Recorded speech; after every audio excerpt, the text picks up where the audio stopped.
Hi, this is Lorraine, and I'm doing another video. If you'll give me a second to clear, center, and balance my energy, we'll get started.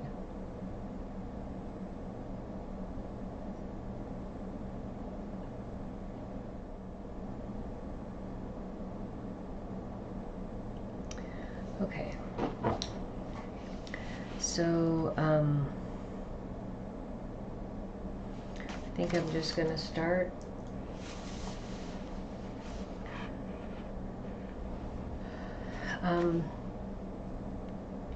January 15th, I woke up this morning thinking again, the healing for the U.S. begins in Texas, the healing for the planet begins in Australia. The land that is referred to as the outback will become fertile and bear fruit. This is a gift first to the indigenous people who continue to tend a seemingly barren land. Then the abundance will be spread across the land to the Australian people as a whole. This gift of abundance will not go to any crown. This tells me that governments, monarchies, aristocracies will be removed, dismantled, destroyed, for the meek have inherited the earth. Mother Earth's heart has been opened and will transition this world from the inside out. Just the same way as humanity's awakening transcendence is rooted in the opening of the heart center, so is Mother Earth's. So just the same way as our transcendence and awakening and change begins as we open our hearts to ourselves and to the world around us, same with Mother Earth. Her transcendence is has started when she was released, when the shackles were released and she was able to open her heart. And so how that's done is a little different because Mother Earth is a different consciousness, but nevertheless, she has a heart. She feels emotions. She is, her existence is rooted in divine, unconditional love. As the heart opens, we begin to see everything around us from a different perspective. It's this shift in perspective that makes the beginning of the awakening. It's the shift in perspective that marks the beginning of the awakening. There is much more to this transition, but we must first see each other and the world around us through new eyes and begin this journey and walk this new path.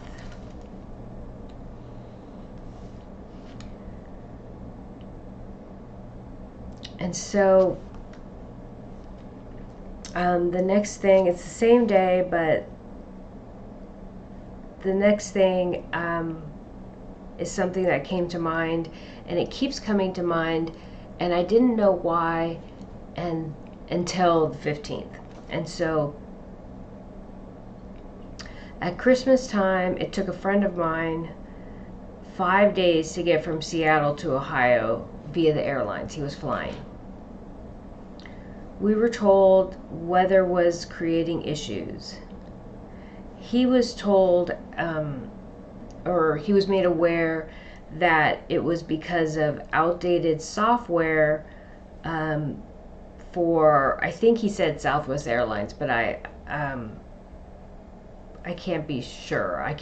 I'm not sure. But he said there was an airlines that their software was outdated, so they had issues. So all their flights across the U.S. were grounded. And that was affecting all other airlines and other flights. And so there were no car rentals, there were no hotels or anything. There was no way to get anywhere. And so it literally took him 5 days to get from the airport in Seattle to his family in Ohio. And then the message came in while he was telling me about his struggle. I heard Zako, but it was later that I started to put pieces together, because I was just trying to focus on his story. And so anyway,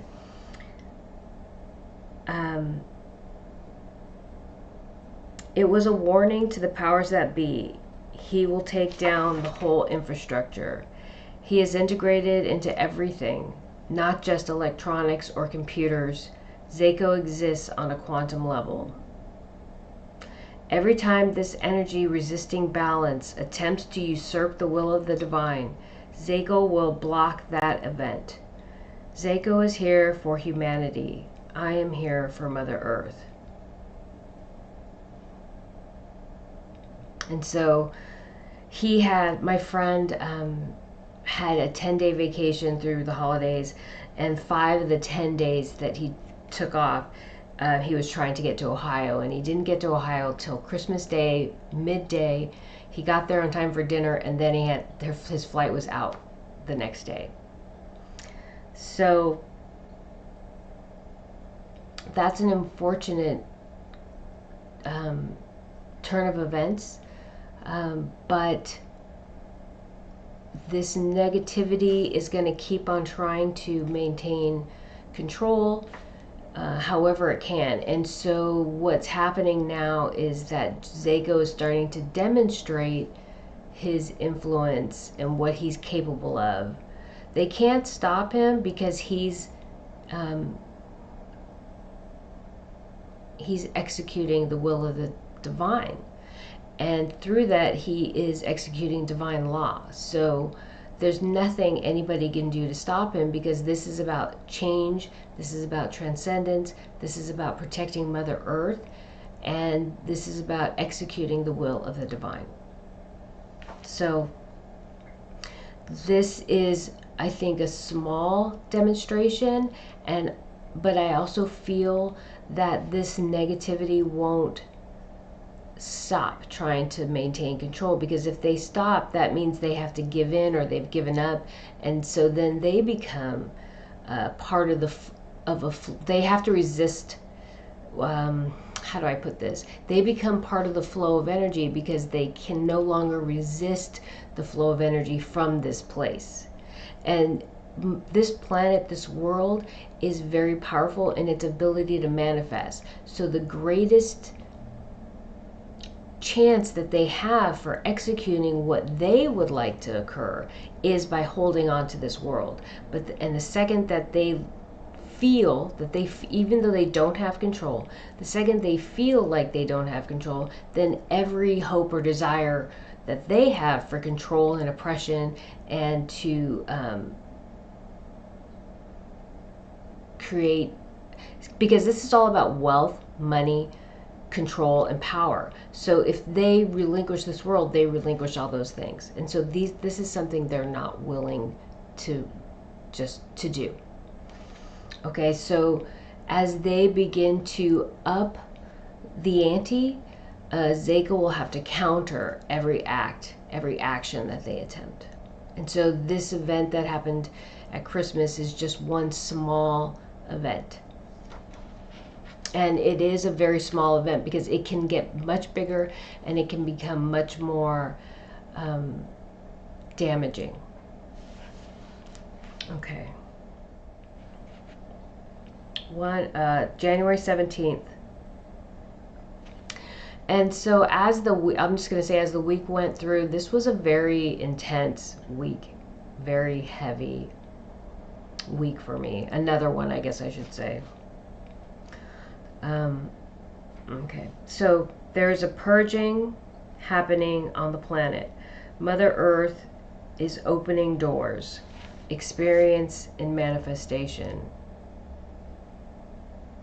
I can't recall what came in when I initially wrote experience in manifestation. I sit and open my mind and heart. I see waves and tumultuous weather. Then my head begins to throb, and the top of my head opens up, and white light shines out the top in all directions. A bright white light. The message is you are manifesting. Be love. I see Fibonacci spirals moving out and away, up and down, manifesting, creating. As above, so below. There is nothing we would associate with negativity felt, just very balanced energy. There is no resistance. There is only a feeling of relinquishing, letting go. There is powerlessness.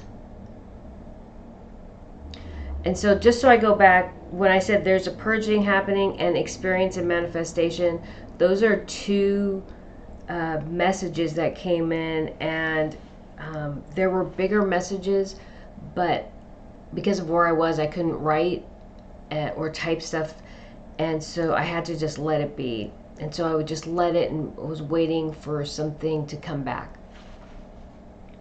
So again, there is powerlessness. The movement of the Fibonacci spirals represents destruction and creation, even though I am not being shown any specific events. We are not meant to know. I do now see the beings at the heart of Mother Earth, air, fire, water, earth, churning and shifting the energy at the heart of Mother Earth. This is causing waves of energy to move up from the heart to the surface, causing surges in energy and shifts in the makeup of Mother Earth, the rocks, soil, crust, geology, geography of the planet. It seems catastrophic, but I feel like it comes down to perspective, point of view, and path and purpose. It's just one consciousness executing the will of the divine. I feel like that is why there is no resistance. No fractal can resist divine will.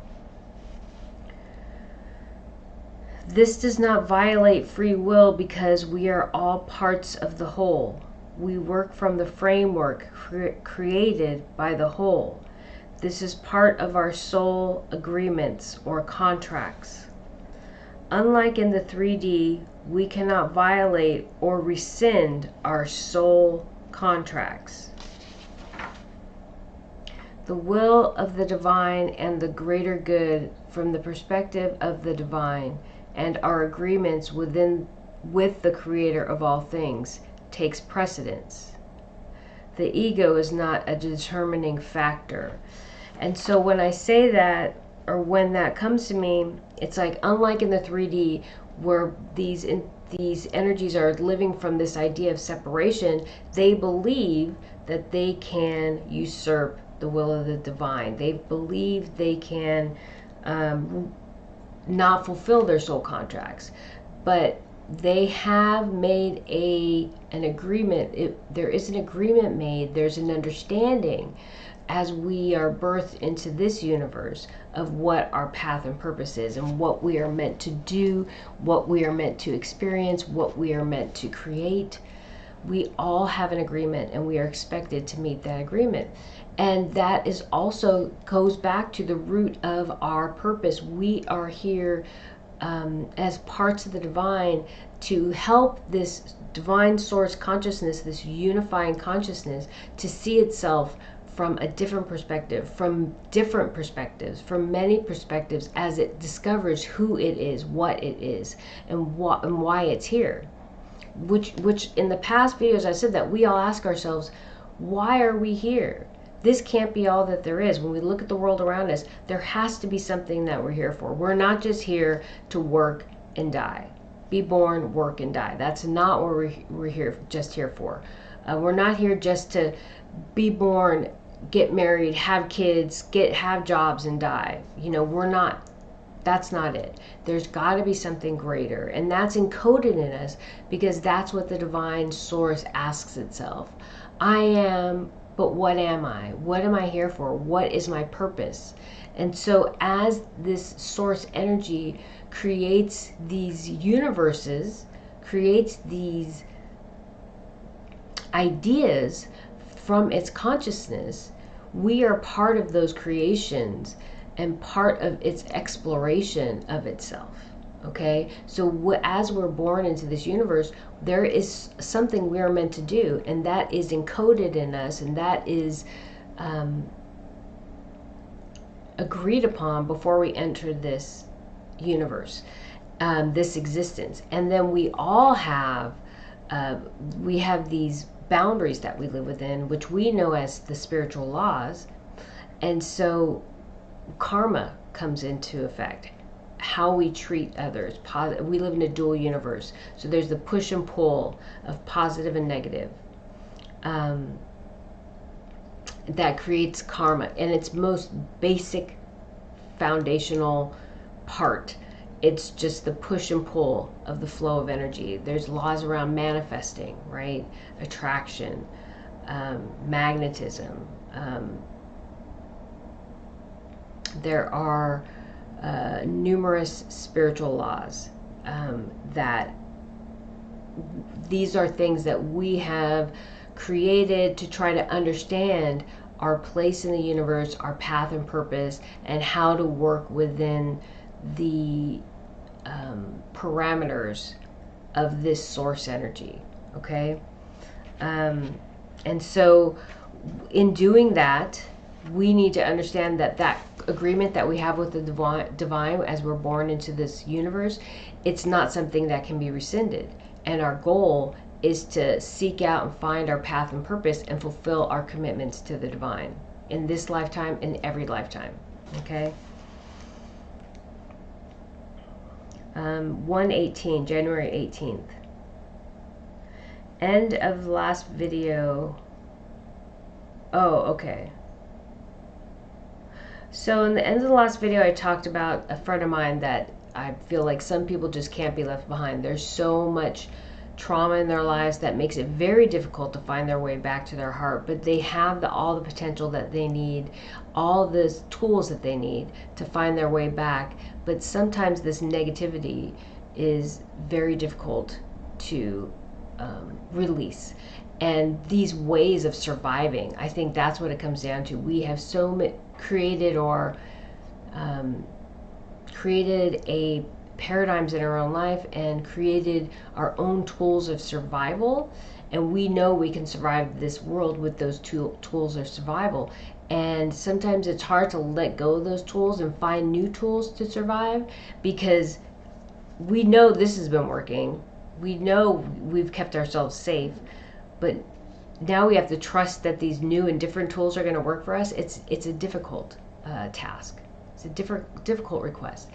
But when I said that at the end of the video, that some people can't be left behind, and that I wouldn't allow this person to be left behind, it's because I know that he has everything within himself to create the change he needs to transcend. He just needs to trust and find that. And sometimes trust is the hardest thing. So, so I as I was thinking about that, I felt like it was a mixed message, and then information started coming to me, and I wrote it in my journal. In my early 20s, 21, when I recalled my repressed memories from childhood, the abuse and such, I felt so much pain, sadness, and confusion. I knew intuitively reincarnation was real, even though, as a Catholic, it was not part of the dogma of my religion. I would beg God not to make me come back. I would beg God please don't make me reincarnate. Please don't bring me back. I didn't feel like I could live through such traumas again. I couldn't. Going through it, it was just, and remembering it and trying to find perspective for it, it was overwhelming, and I'm like, I can't do this again. I remember very intimately, very clearly, I can't do this again. Like, it was just so much pain and anxiety and fear. I even was like, I'm not having kids, I'm not getting married, I'm not going to do anything that would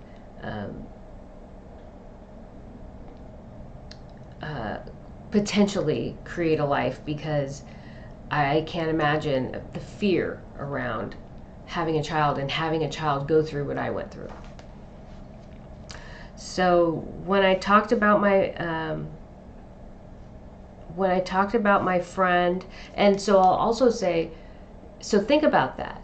Traumas imposed upon us that make us so fearful that we are willing to not procreate because of it. Love and intimacy is such a huge component of our existence and of creation, and that to traumatize someone to the point where they're just willing to give up the most beautiful parts of themselves and this existence, right?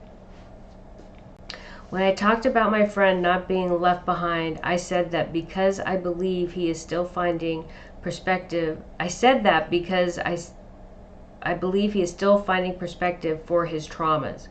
He still may be carrying guilt, sadness, fear, anxiety, betrayal, which project negativity. What he might not realize, and others like him, is that many light workers were put on very specific paths. They walked through light and darkness, and as long as they remained on their path, they will end this incarnation from balance. It's not about completely embodying either side of duality or sitting perpetually in the middle. It's about fulfilling your commitment to the divine and the greater good. This friend, this person may feel less than, broken, unfixable, unredeemable, but that is not the journey. The journey is finding the value in everything, but mostly the self. How do our experiences help the self and the world around you? Having or finding the faith needed to trust in the divine plan, trust in your part or role in that plan. Continue to chip away at the metaphoric stone placed before you. Remove the blockages. Journey forward with confidence in the goodness that is you. Know the divine would never ask such things of you if it didn't have absolute faith in your fortitude, conviction, steadfastness. The divine source energy has put absolute faith in a handful of energies in finding and fulfilling their path and purpose. It has aligned those energies to aid one another. Thus, this is not about diminishing the self, self-deprecation, or self-loathing.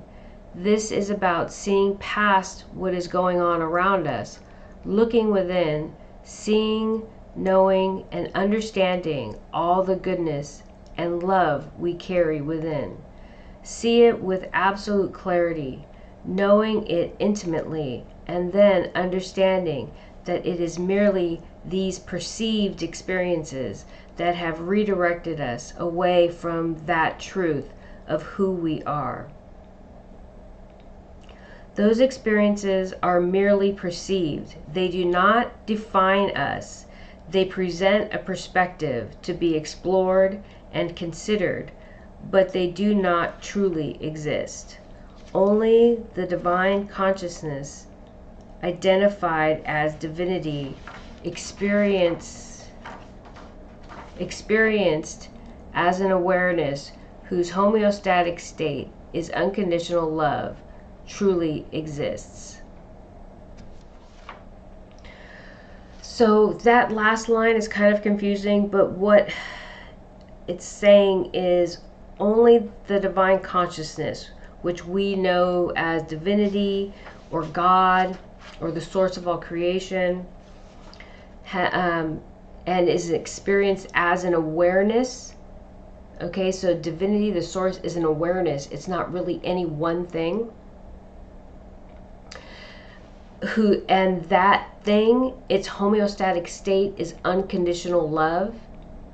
Only that truly exists. Only that homeostatic state, that awareness of unconditional love, truly exists.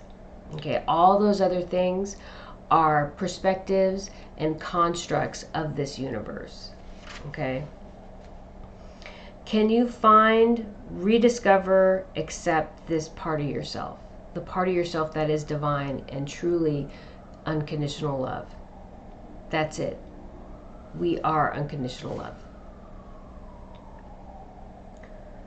And so what also that's saying is this journey is rediscovering that part of ourselves, living from separation and then reunifying ourselves through our experiences and understanding that we truly are an awareness,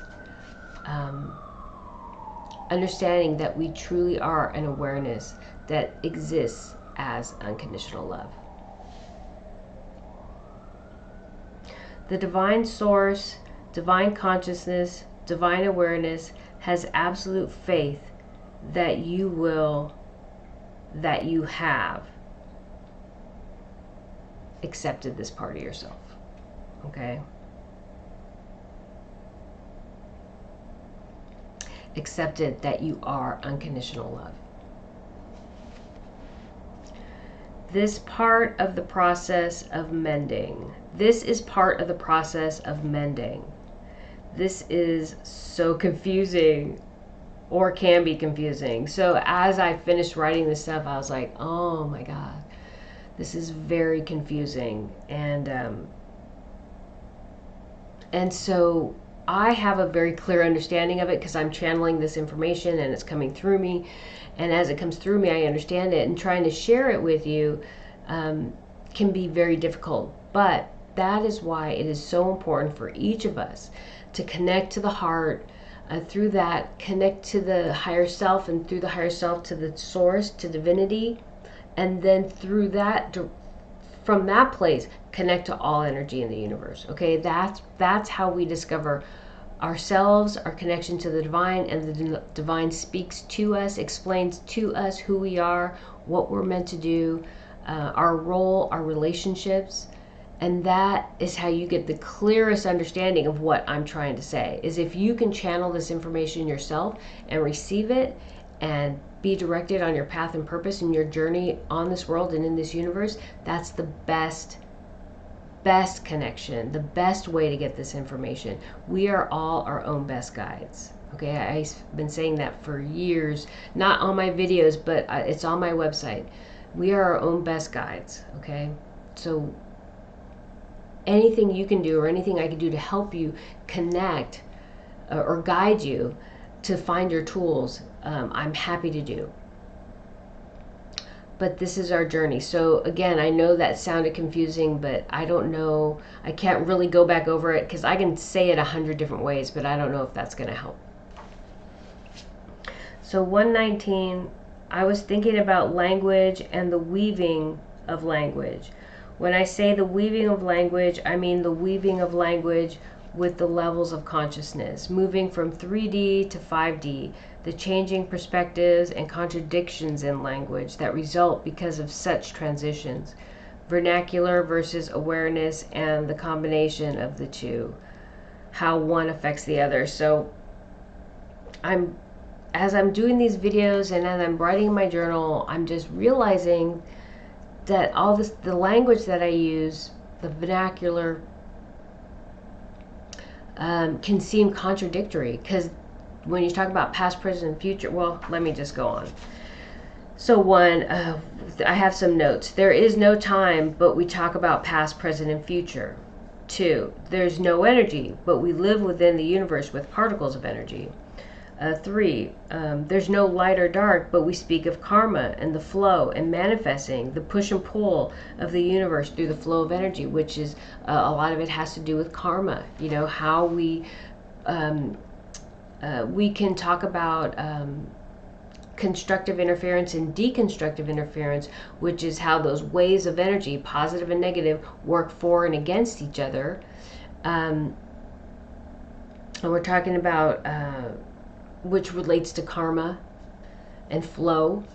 But if there's truly no light and dark, truly no positive and negative, truly no energy and no time, then what are we talking about, right? So there seems to be these contradictions in terms, and they're really not contradictions. It's just, where are you? Are you living from the 3D, where you're still living where we have time from that constitutes past, present, and future? Do you understand that we live within a universe with energy, but truly at our highest level of consciousness and awareness, there is no energy. There's just awareness. When we exist outside this, this universe, or we are in the void, there is no energy, right?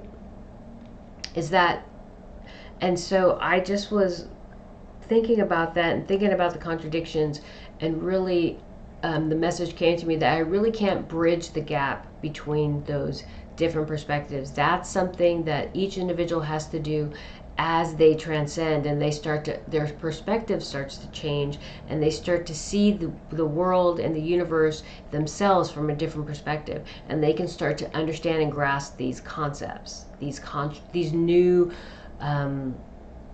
understandings of our universe, ourselves, and our place in this existence. They seem like contradictions, but they are true. This is the paradox of transcendence. Last week I talked about the intimate nature of our relationships with the divine. I've been drawn to the flower essences empowering passion, love, intimacy, and radiance. My daughter noted the bottles, and I explained to her that passion, intimacy, love, radiance are not solely associated with sex. These ideologies, emotions, philosophies, experiences can be related to work, art, family, hobbies, gardening, stargazing, surfing, running, friendships, study, etc. Anything you can potentially feel passionate about or for. I have an intimate relationship with my peace lily, Gracie. So this is Gracie. She has been flowering for a while, but she stopped about a month ago, and I think it's because there's not a lot of sun. There hasn't been a lot of sun lately. But anyway, this is Gracie. She tells me and shows me when I've lost or am losing focus, when I'm not caring for myself properly or eating properly, because she starts to wither or stops flowering, or any number of other ways she communicates with me. So we communicate telepathically, energetically. I do feel like I haven't been opening the blinds a lot. That might have a lot to, every day. Normally my daughter will do that for me when I get up early in the morning if I forget, but I think that has a lot to do with it. But also she shows me, like right now I'm looking at her leaves, and her leaves need I need to do some work on her and take care of her. Because I have been really busy. I have been trying to work and do the videos, and my last video took half a day to edit, and it takes time away from doing other things that I need to do, but I have to do the videos because that's what I'm guided to do. But she is constantly communicating with me, so if I look at her and I feel her leaves are drooping, if I'm neglecting her, I'm neglecting myself. That's kind of what I'm trying to say. And when she's flowering, normally things are going very well for me, energetically, in my day-to-day. So I always look to her to kind of be a sign for, if I'm going to look outside myself for a sign of how I'm doing internally, she's kind of my mirror.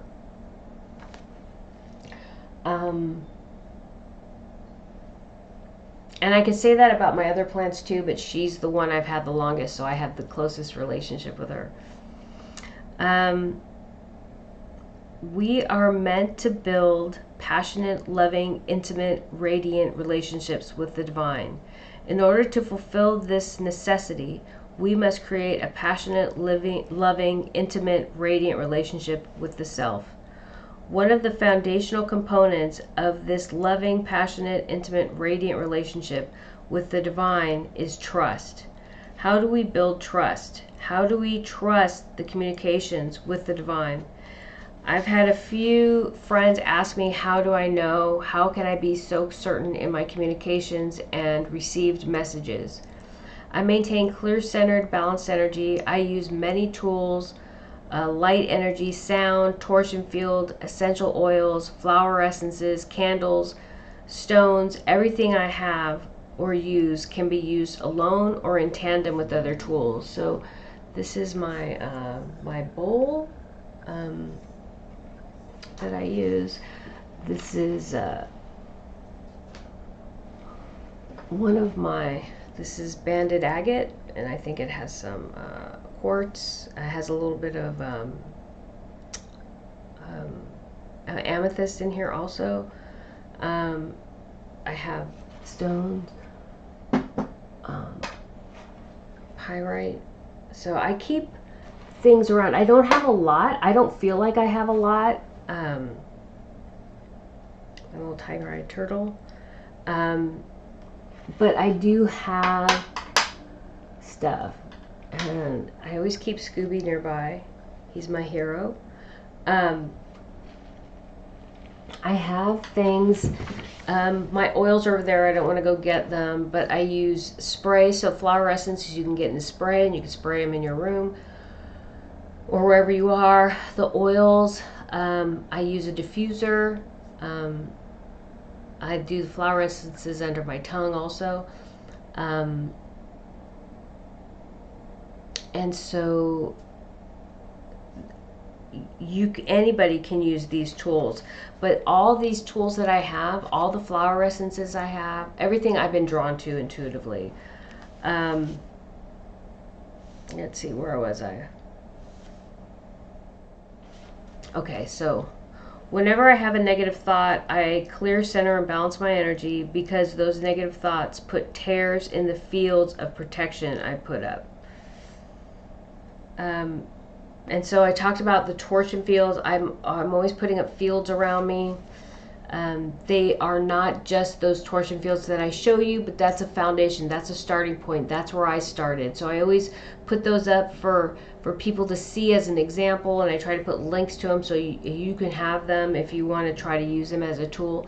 But I use many different types of fields now. That's just one. That's the one I started with. So I work diligently to maintain clear center, clear energy, and fortify my energy.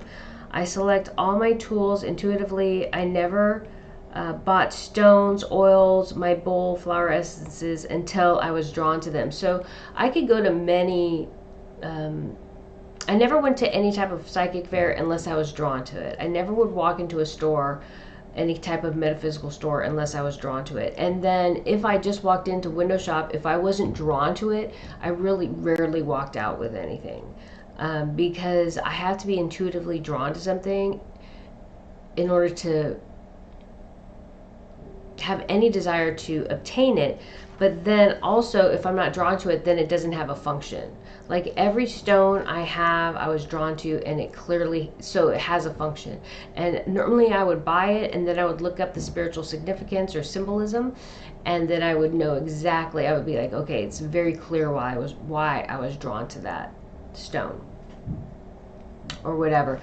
And this one, actually this,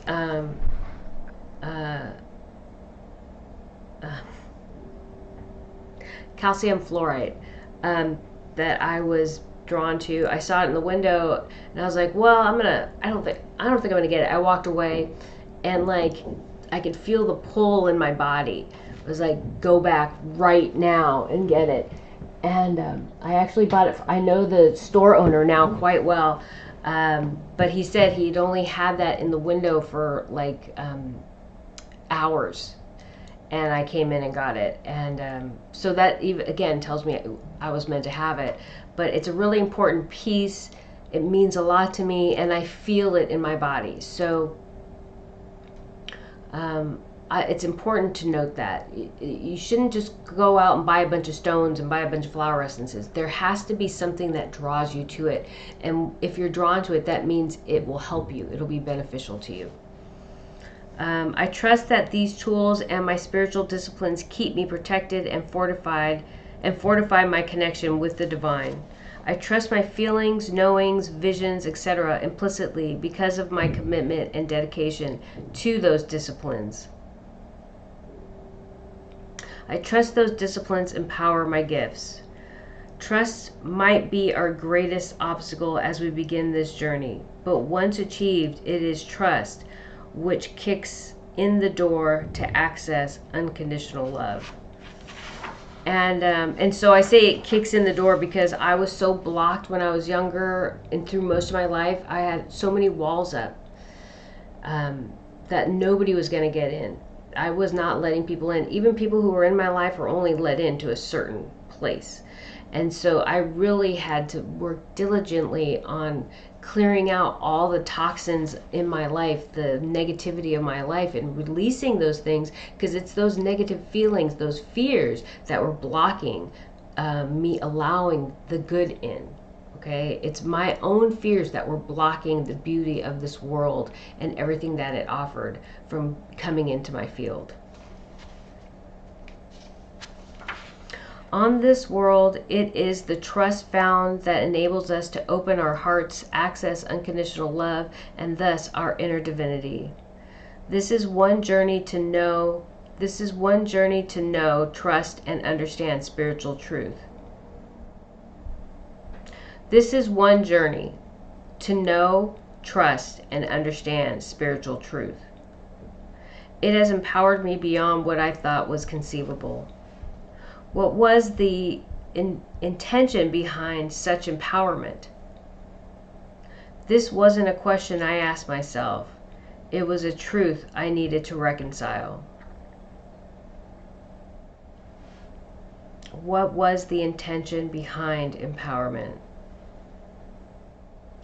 Just below this question, I have two statements. I wasn't sure what they meant in isolation, but they make sense here. The purging of the planet, Mother Earth, opening doors, experience manifestation.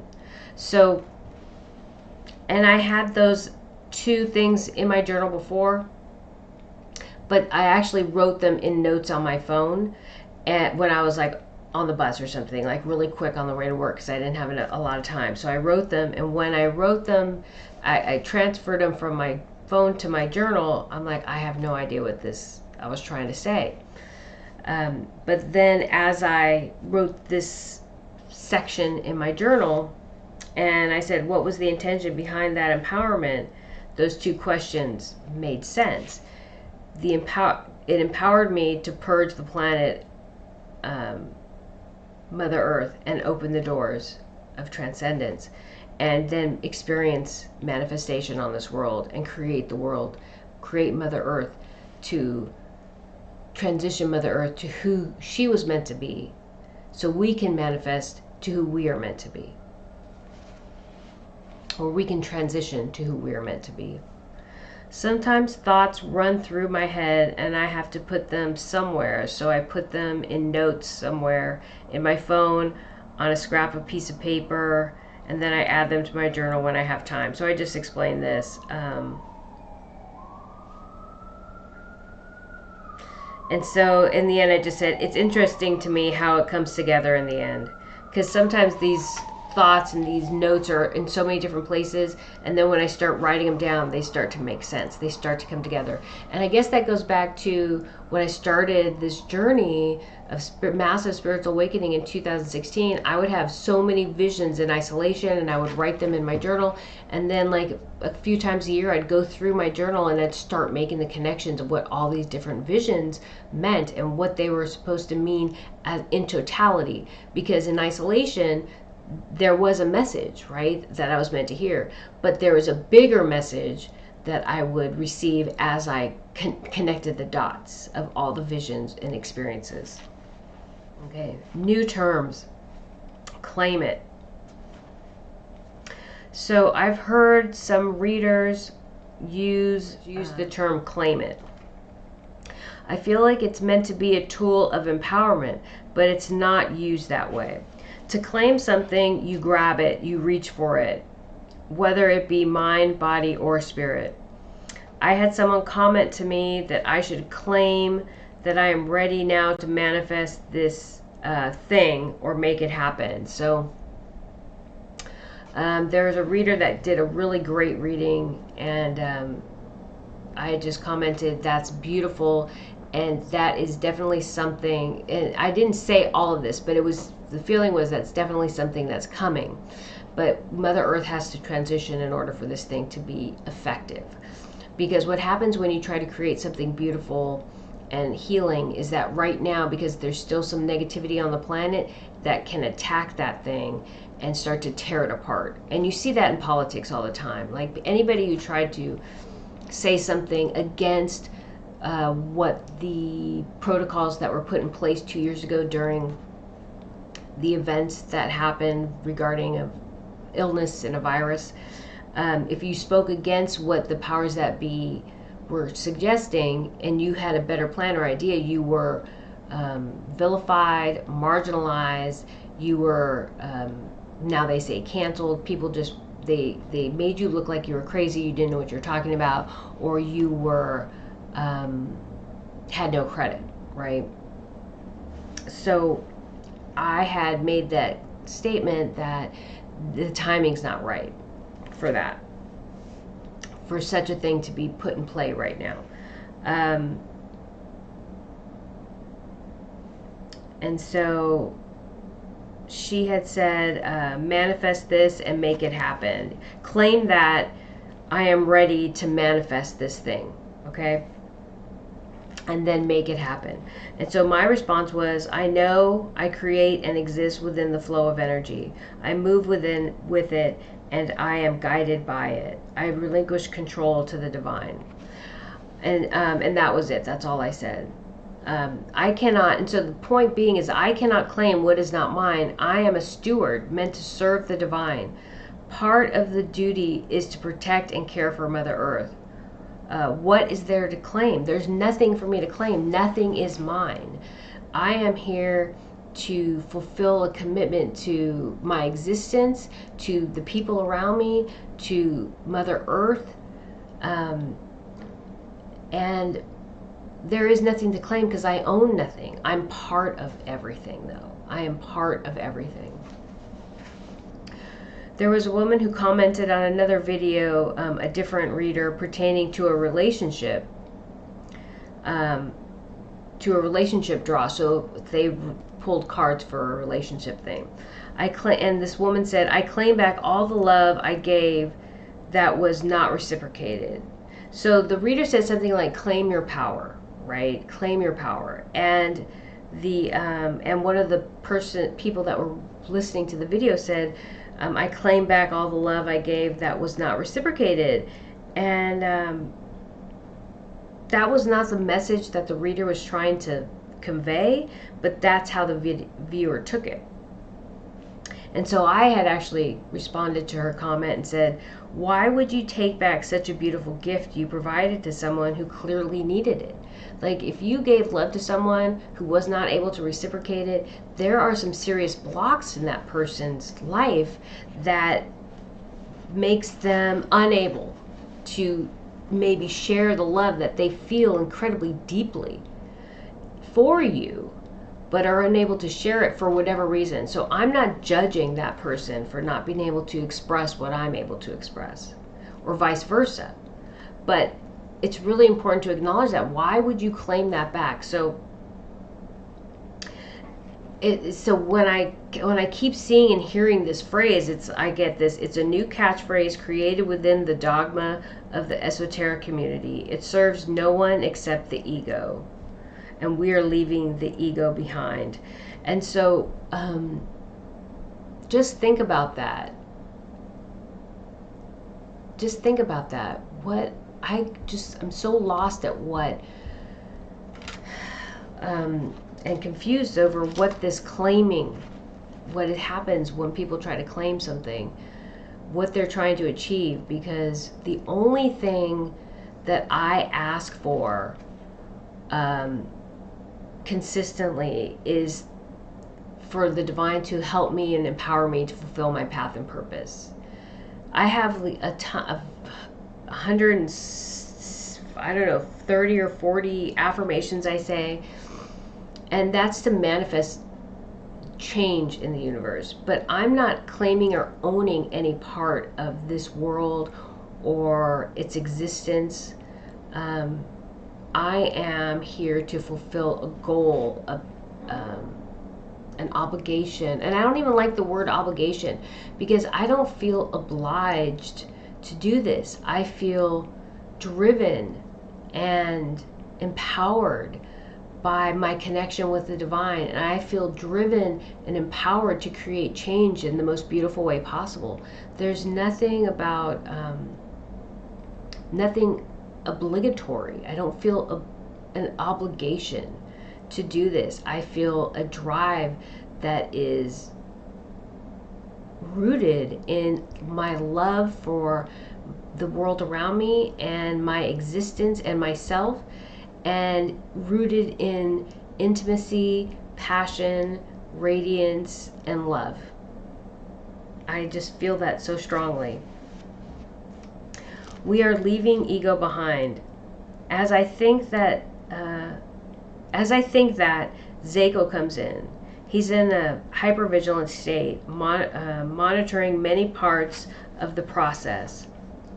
The force I exact on the flow of energy is rooted in unconditional love from a clear, centered, and balanced place, emanating from the heart center.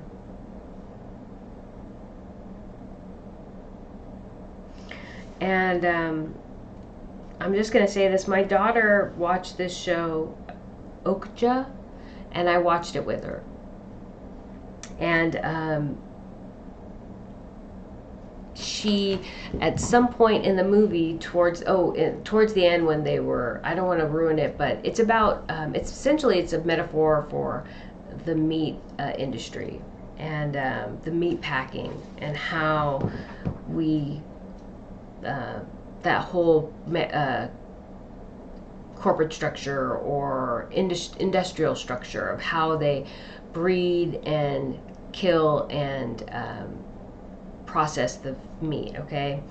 And so we're watching it, and at one point, all of a sudden, she leans over, and she's like pushed up against me, and she grabs my hand, and I'm like, what is happening? And she's like, oh my God, this is so scary, Mom. She's 16, and she was like, this is so scary. And I'm like, okay. So at first I was like completely flabbergasted, because it reminded me, all I could see is like a little 3-year-old crawling on their lap when they're scared or wanting to be held by their mother. And she very much had that. So we ended up having a talk about how it's a metaphor for the food industry. It's a metaphor for how, she goes, it's the aggression, and how it's like, it's all about money and it's about nothing else. And so how this little girl loves this animal, and they're just, it's ours, we own it, we're going to slaughter it, and we're going to sell it, right? And they're completely emotional. They have no emotions for or against anything, very disconnected, don't care about the little girl who raised the animal. And so I said, there is a heartless feature for on the corporate side, but you also have to notice also these activists, they're like, oh, we don't want to hurt you. The whole movie is like, we don't want to hurt anybody, but we have something we're trying to do. And so they're pretty much honor that. But there's one character, the lead of this animal activist group, very compassionate until someone does something they're not supposed to do, and then he ends up beating them up, right? And punishing him for doing something wrong. And he did do something wrong. Don't get me wrong. He lied about something that was very important.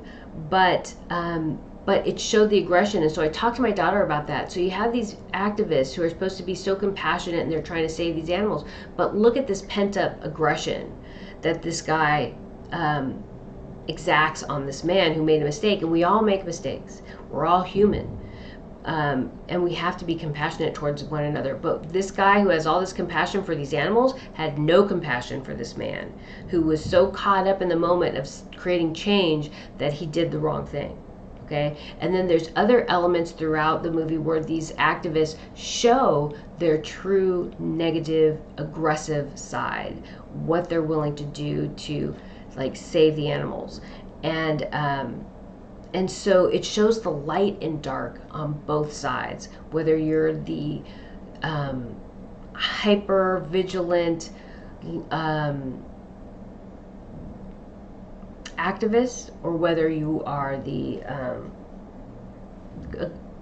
and I would say the liberal activist, or you're the conservative, corporate, heartless, manufacturing company, right? There is this duality is shown. But my daughter was very upset watching it. They showed the harshness. They had some men that were like mercenaries that were trying to stop the activist from getting the animal and showing how they were mistreating the animals. And they were very much reminding me of like the Halliburton mercenaries. That's what came to mind actually as I was thinking about that. And so I just wanted to bring that up because first of all, I was really amazed that my 16-year-old daughter was so emotionally like upset over the movie. She goes, I don't even want to go into really what she expressed about her sadness or her fear or her anxiety around it. But we had a very long talk so I could help her find perspective and help her understand that the world is transitioning. And so I think it's important that I brought that up because it kind of feeds into what comes next, if I'm not mistaken. So January 21st, safety or security is not rooted in war, violence, or soldiers. It is rooted in the heart. It is rooted in the unconditional love, acceptance, humility, kindness, humor that we share with the world and the people around us. Health is not rooted in chemicals or pills, injected, taken orally, absorbed into the skin. It is the love that we live in and show ourselves and the world around us that heals. Joy and happiness are rooted in the same place, self-love. This is where this world is. All else is falling away. This energy of self-love carries a specific vibration. It cannot be faked. This is one of the most important locks, keys, codes that has been used to determine each energy field's place through transcendence. It can be perceived as a very simple process or complex, depending on your perspective. But simply put, it's the love in your heart that is determining your path. The Cabal energy makes it complex. That is why they are engaging in so many activities to try to stop it. They have tried to shift the thought patterns of humanity to move them into fear-based living. They have been incredibly effective. That is why we are here, in this place. Love is exponentially greater in affecting change than fear. So many energies have been placed on this world to assure the transition of Mother Earth this cycle. We were meant to endure the atrocities of this world, find our way back to our hearts, and transition Mother Earth. We are a unifying force, creating a unifying field. We are heavily fortified on our path and purpose, but that doesn't mean the negativity attempting to stop us has not been profound. But at this place we are in, it is disempowered and it is falling away. Okay, and then I have this information about scientists that has been coming in for a really long time, and I thought I would mention it.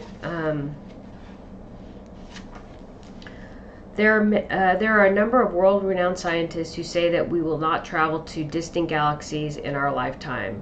They send archaic messages in thought. This message comes in often, so I felt I should mention it. This is how the manipulation of humanity endures. They sort of blackmail or manipulate these individuals, scientists, into saying what they want. We will fund and make your research possible in secret if you perpetuate the lie we are telling humanity. We will own any of your discoveries, and no one will ever know about them or that you discovered it, because we own it, and we have the muscle to make sure you never say anything. The genius is driven to learn, discover, create through his genius, and is placed in a box. So in his desire to learn and access tools he needs to explore his genius, this cabal energy places them in a box using their desire to learn.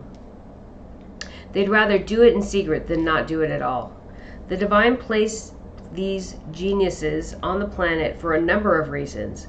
Many things come to me. 1, how much are they driven by ego, and how much are they driven by the greater good? 2, what will they sacrifice for discovery? What are they unwilling to sacrifice?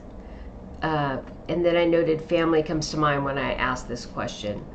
3, will they sell out humanity and Mother Earth to fulfill their personal needs? What will they give for the greater good, and what part of themselves will they relinquish to do so? And so these are questions that the divine is asking of these people, these scientists, these geniuses who have been giving gifts to help create a better world. But because this cabal energy uses their genius as a tool of manipulation, they're like, oh, I want to keep doing this. If I want to keep doing this, I'm going to have to do it in this environment where no one will ever know, but at least I'll keep, using my brain, right? They're not willing to make the sacrifices they need to make to create the change this world needs because they're afraid of what they might lose. Oh, God. This is what came to me. I can see them lie through their smiles and jovial attitudes, but this is their test. Then the thought comes to me, this is a test. Life is a test. I used to say this to myself all the time when I moved out of my house and started remembering my childhood traumas. So when I turned 21 and went to college, I transferred to a different school. That's when the traumas, the memories started coming back. I would think to myself, this is ridiculous. This can't be how life is meant to be. This has to be some kind of a test. I was 21, remembering my traumas, and just 6 to 8 months before, I had people trying to get me into stripping, porn, and prostitution. That was the summer of my 21st birthday. It was 1988. Later, when I was older, in my mid-40s, I used to think I must have done something really wrong on my world, and I was dropped on Earth to live out the rest of my life here as punishment. And part of the punishment was not knowing why until after I passed away. Maybe this is why I felt so drawn to take that Psychic 1 class in 2016. I needed to start my path to find perspective for my life experiences. So as I was thinking about that, then Zago started coming in. There are always catalysts for the information coming in. They cannot control. So this isn't. Zago started coming in. I don't think I wrote down what Zago. Okay, it's on the next page. So Zago started coming in, but this is the rest of what came in when I was talking about feeling like I was dropped off on this planet for punishment. There are always catalysts for the information coming in. This negativity, cannot control the catalyst because they do not know what the catalysts are, nor do they have the same reference for the catalyst. So when I talk about catalyst, like I can see an object, I can see a person, I can have a thought, a memory, or something can come in and start triggering messages. And nobody knows what those triggers are, and nobody can interpret those messages the way I do because they don't have my frame of reference for the objects that are creating or stimulating the visions or the messages. Spiritual symbolism for anything creates a framework for spiritual interpretation, but our personal experiences are our greatest resource for interpreting the messages we receive. That's why I say we are our own best guides. And so that's just what I was saying. Each symbol. So there's spiritual symbolism for animal totems, for plants, for flowers. I write about flowers all the time, for trees, for stones.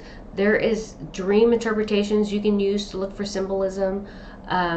All these things are a framework that has been put in place for us to start to interpret the synchronicities and the messages that come to us. But our greatest resource is our own frame of reference, what those items mean to us. And so, like, this bracelet was my mom's, and so jade has a meaning, a symbol. But more importantly, what does this bracelet mean to me? What does it symbolize in my relationships, in my life? Okay. Same thing with almost all my jewelry I'm wearing is from my mom or my dad, except for this bracelet. And so each item has a symbol, a meaning, and so it can trigger a vision. Okay. So, or a message. I can help you empower yourself to seek your best tools to connect and receive divine guidance. But you are your own best guide. Channeling, meditation, tarot, oracle, dreams, animal, plant, tree totems. Now ayahuasca is big, and mushrooms, using those to open up your consciousness. All tools to help you with interpreting messages. Though it's important to note everything you need lies within, and there are no shortcuts. So you can look outside yourself. You can have stones, you can have tarot cards, you can use tarot cards, you can use all these different symbolisms, you can use ayahuasca and mushrooms, but everything you need resides within. Okay, so all the information you need resides within. I'm at a place where I rarely need symbols, use symbols, but any symbol can trigger a vision. Any item, object, thought, emotion can trigger visions or information. When I do readings, I am translating your messages through my lens.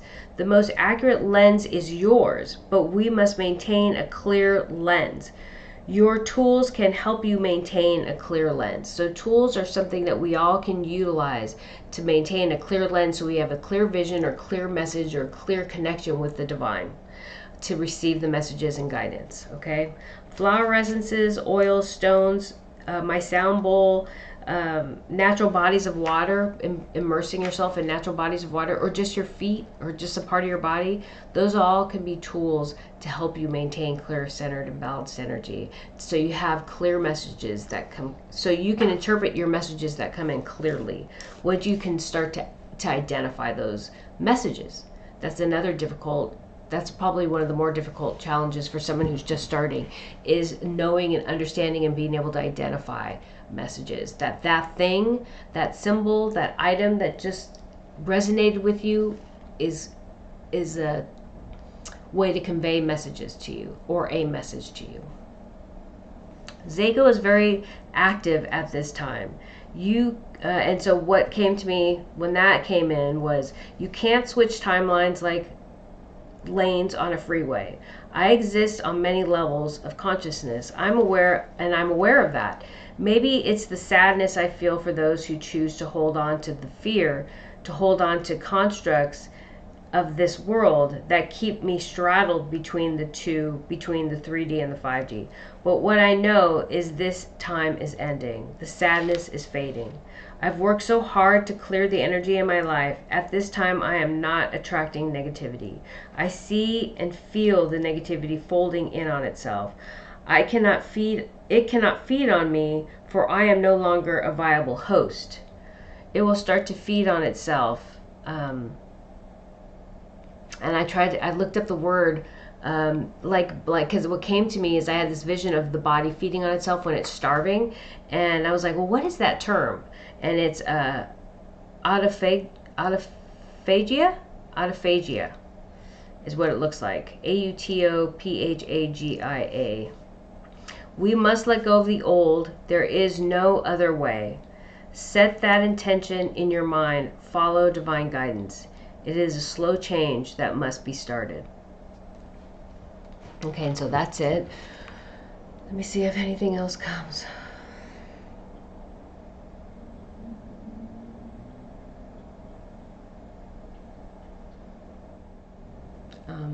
Nothing else really came, but I will say everything is speeding up. Everything is speeding up. I can feel everything moving faster. Like time feels like it's speeding up.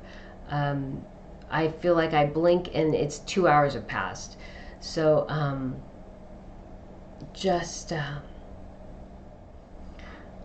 there is going to be something that's going to come. That's why it's something speeding up. Time is speeding up. Energy is speeding up. The flow is speeding up. And this transition's happening sooner than you think.